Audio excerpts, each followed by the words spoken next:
Hello जय हिंद साथियों, स्वागत है आपका अपने यूट्यूब चैनल संदीप बिगनर में। आशा करता हूँ आप सभी अच्छे होंगे, स्वस्थ होंगे और आप सबकी तैयारी तो बहुत अच्छी चली रही होगी। दोस्तों आज जो हम बात करने वाले हैं, आज हम बात करेंगे बीएसएफ हेड कांस्टेबल मिनिस्ट्रियल के लिए जिसके पीएचटी होने वाले हैं। हालांकि इसके एडमिट कार्ड थोड़े से लेट हो गए क्योंकि इसके जो एडमिट कार्ड है वो 5 दिसंबर को आने थे, लेकिन 5 दिसंबर को ना करके थोड़े से लेट हो गए, लेकिन कुछ भी सही आ गई, बस इतना बहुत है। ठीक है, अब ये जो पीएचटी होंगे इसके लिए मेरे पास कई सारे कमेंट्स आ रहे हैं। मैं 2-3 दिन से इसके ऊपर मैंने कोई वीडियो नहीं बनाई कि इसमें क्या डॉक्यूमेंट्स चाहिए, किस तरीके से पीएचटी होगी, क्या होगा क्या नहीं होगा। तो उसी के ऊपर जो सबसे जो जरूरी बात है, जो या सबसे ज़्यादा जो पूछा जा रहा है वो सिर्फ डॉक्यूमेंट्स के बारे में, क्योंकि सभी को लगता है अगर हम कहीं जा रहे हैं कोई चीज़ हमसे छूट नहीं जाए। और जैसे कि हमारी हाइट है या हमारा वेट है, हमारा चेस्ट है, वो तो हमारे साथ है ही, जितना भी वो है, लेकिन अगर कोई डॉक्यूमेंट्स कहीं गलती से कुछ रह गया तो बस वही डर रहता है। तो उसी के ऊपर हम बात करेंगे। देखिए आपका जो पीएचटी होगा, सबसे पहले तो मैं आपको बता दूं, इसमें सबको पता ही होगा वैसे जहाँ तक है, इसमें एक तो आपका वेट होगा, ठीक है, एक आपकी हाइट होगी और एक आपका चेस्ट होगा। तो इस तरीके से ये तो हो गए पीएचटी की नॉर्मल सी बात है जो आपके होनी है। उसमें आपकी इसमें रनिंग वगैरह, लॉन्ग जंप, हाई जंप कुछ भी नहीं होगी। इसमें आपका वेट और हाइट फीमेल के लिए होंगे, बाकी तीनों चीज़ें मेल के लिए होंगी। ठीक है, अब जो हम बात करते हैं कि आपको क्या क्या डॉक्यूमेंट्स लेके जाने हैं। देखिए एक तो आपको 10th की और 12th की अपनी मार्कशीट लेके जानी है, और वो मार्कशीट ओरिजिनल लेके जानी है और उसकी कॉपी लेके जानी है। अब कॉपी कितनी लेके जानी है, मैं ये कह रहा हूँ आपसे कि आप इसकी कॉपी कम से कम 5-5 कॉपी लेकर के जानी है, कम से कम 5-5 कॉपी लेकर के जानी है आपको। यार 1-2 अगर तुम ज़्यादा भी ले गए, बच के भी आ गए 2-3, तो आपको दूसरे एग्जाम में काम नहीं आ सकते क्या? कल को कोई और दूसरा पीएचटी आ गया, हो सकता है आपने बीएसएफ का फॉर्म भरा हो तो बीएसटी की मतलब कोई ये जो फोटो स्टेट रहती है कभी बिगड़ती नहीं है, कहीं ना कहीं काम आती ही रहती है। तो मेरा मानना है कम से कम आप 5-5 करा के लेके जाना। और ये जो सेल्फ अटेस्टेड करनी है, अब आपको पता होगा सेल्फ अटेस्टेड कैसे करते हैं कैसे नहीं करते। तो मेरा मानना है आप कुछ भी मत करना, सेल्फ अटेस्टेड वहाँ जैसे वो बताएं वहीं तुरंत कर लेना। सेल्फ अटेस्टेड कुछ भी नहीं होता, बस जो आपकी फोटो कॉपी होगी उसी पे नीचे, जैसे कि ये आपकी फोटो कॉपी है किसी भी डॉक्यूमेंट्स की, तो बस यहाँ नीचे साइन करना होता है। वो आप मेरे हिसाब से कोई यहाँ ऊपर कर देगा, कोई बीच में कर देगा, बिल्कुल आप करना ही मत, बस फोटो स्टेट ले आना अपनी, जैसे वहाँ वो सेंटर पर बताएं उसी तरीके से उसी टाइम पे कर देना साइन। कितना टाइम लगता है साइन करने में, ठीक है। तो इस तरीके से अब बात आती है आईडी प्रूफ की। देखिए आईडी प्रूफ आपको लेकर के जानी है। जो आईडी प्रूफ आपके पास, जैसे कि Aadhaar card, PAN card, driving licence, और ऐसा मत करना कि सिर्फ घर से एक ही लेके जा रहे हो।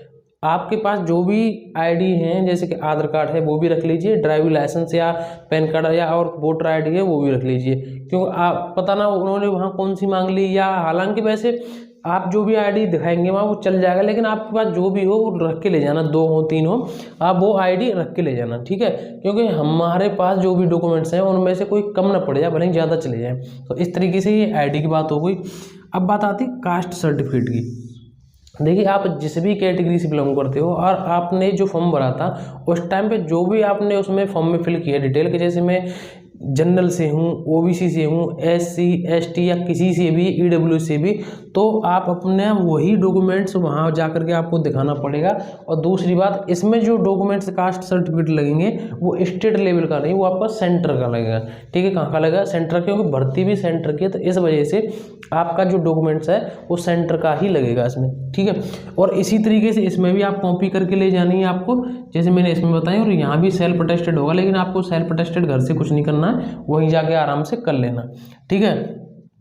और इसकी भी कॉपी ले जाना, क्योंकि हमारे पास कोई भी चीज़ हो वो 1-2 ज़्यादा चले जाए या एक्स्ट्रा हो जाए उससे कोई दिक्कत नहीं, बस कुछ कमी नहीं रह जाए। अब जो अगली बात है वो है फ़ोटो की।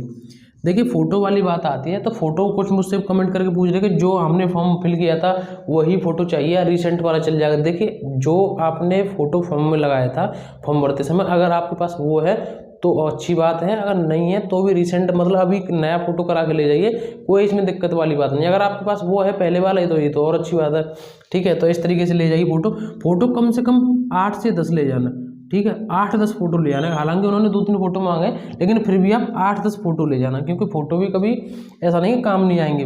बस ये अगर बात जो भी मैं सब कुछ बता रहा हूँ ना कि एक्स्ट्रा ले जाना, उसका मतलब ये है सिर्फ अगर आप एक बार एंट्री करेंगे उसमें, तो ऐसा नहीं आप अपनी किसी कमी की वजह से बाहर निकलें। तो इस वजह से मैं कह रहा हूँ, मैंने भी सारी चीज़ें मतलब देखी हैं। कभी कभी ऐसा हो जाता है कुछ गलती में, वहाँ से ऐसे मैंने भी लड़के निकलते देखे, किसी की फ़ोटो स्टेट नहीं हुई या किसी का आईडी नहीं लेके आया, कोई ऐसा चक्कर पड़ जाता है बहुत सारे। तो इस वजह से आप इतने फ़ोटो करवा के, सबसे ज़रूरी जो बात है देखिए अब सबसे ज़रूरी बात इसमें क्या है, सबसे ज़रूरी बात ये है कि आपको पता है, देखिए मैं ये नहीं कह रहा कि आपके लिए ये महत्वपूर्ण नहीं है जो आपका पीएचटी होगा, आपके लिए ये पीएचटी भी आपका महत्वपूर्ण है, ठीक है।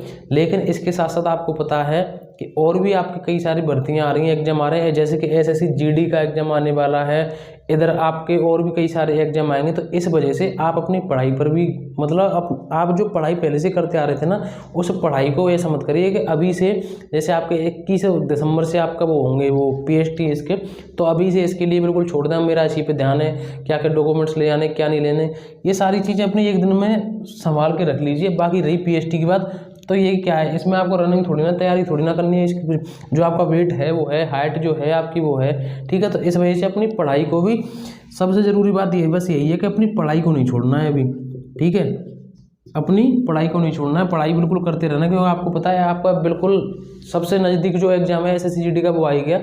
और दूसरी बात यह है कि जो भी आपका टाइम हो अपना सेंटर देख के पहले ही अपने टाइम से पहुँचना, ठीक है, आपका जो भी टाइम हो अपने टाइम से वहाँ सेंटर पर पहुंचना। तो दोस्तों ये सारी जानकारी थी आप सभी के लिए। अभी भी कुछ इसमें से रह गया हो या मैं भूल गया हूँ बताना, या आपको कुछ एक्स्ट्रा पूछना तो कमेंट करके जरूर बताएं, कोई दिक्कत नहीं, मैं वहाँ बता दूँगा, नहीं मैं वीडियो बना दूंगा। मुझे बस यही जानकारी देनी थी आप सभी के लिए। वीडियो कैसी लगी जरूर बताएं, वीडियो अच्छी लगी तो लाइक जरूर करें। अगर आप हमारे यूट्यूब चैनल पर नए आए हो तो चैनल को सब्सक्राइब कर दिया करो इसी तरीके की अपडेट पाने के लिए। तो दोस्तों आज मुझे बस यही जानकारी देनी थी आप सभी के लिए। हम मिलेंगे अगली नई वीडियो में एक नए टॉपिक के साथ। जय हिंद, जय भारत।